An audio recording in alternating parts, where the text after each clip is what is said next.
excited for the show today. You know, beauty and art go hand in hand, and that's what we're gonna have today on Kababayan LA. Magandang hapon po mga kababayan. Kayo po ay nanonood ng kauna-unahan at kaisa-isang pang-araw-araw na produksyon para sa ating mga kababayan dito sa Amerika. And this afternoon on the show, let us talk about the art, particularly meeting some of our wonderfully talented kababayan artists. Starting from my right, this is Rod Samonte. Hello and welcome to Kababayan LA. Not the first time, right? Nope, yeah. So welcome back to Kababayan LA. Yeah. Rafael Maniago, Rafi, is this your first time? Yes. It is such a pleasure for me to meet you. Because I see this, and it's just amazing, your work. And it's not, you're telling me that it's not yet done. It looks done to me. Yeah, no, it means some are finishing. Ayan, some are finishing. And gagawin po niya yan live today on the show. And Vix Magsaysay, also not your first time, right? Yeah. But your specialty is more photography. Photography, yes. Ayan. Pag-usapan muna natin ang buhay ng isang artist dito sa Amerika. How is it, Rod?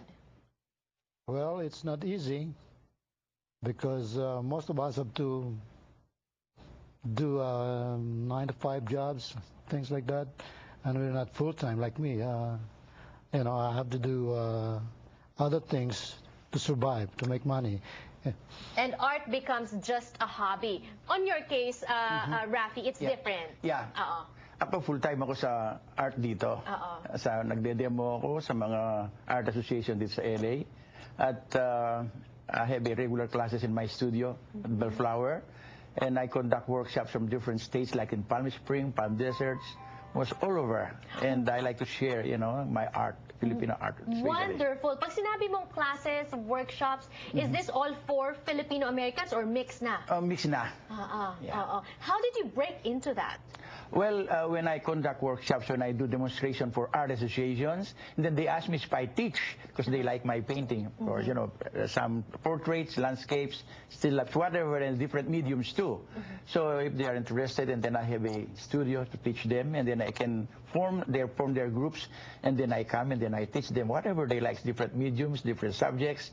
It's all my experience, you know, a lot. Ayan, wonderful. Yeah. Vix, ikaw, I see you at some events also. You take pictures there as well. So parang you take pictures of not just beauty, also current events, ganun ba yun, or events? Actually, iba-iba. Sometimes I do nature photography, but I also support the Filipino community tungkol sa mga events.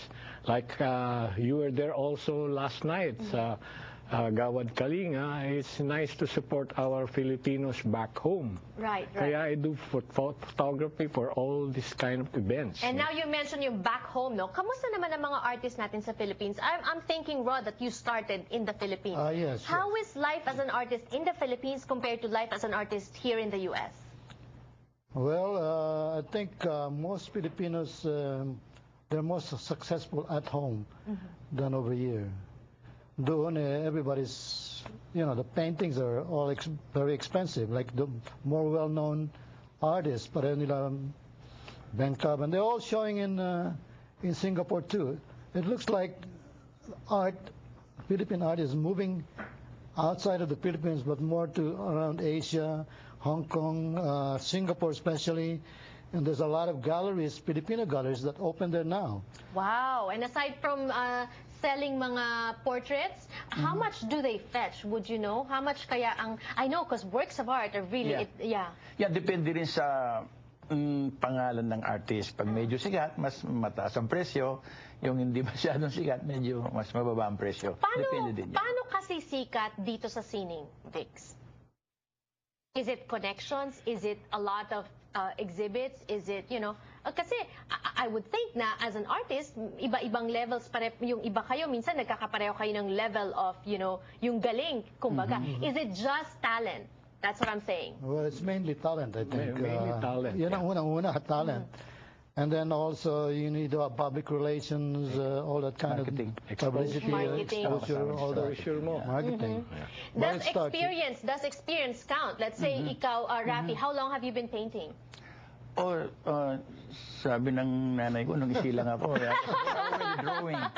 But Right. anyway, since my 40 childhood, years. I'm drawing, and then all my life, I'm an artist. Why did you move to the U.S.? Did you move for your art, or did you move because of personal reasons, and then you're just lucky enough to be able to do this? Nag-move ako dahil I like to learn more. Gusto kong mapalawak ang aking nalalaman sa art. Alam na maraming sources dito, mga museum, ganyan. Kaya lalo ako nagpunta dito. So it helps. It helps a lot. What about you, your experience?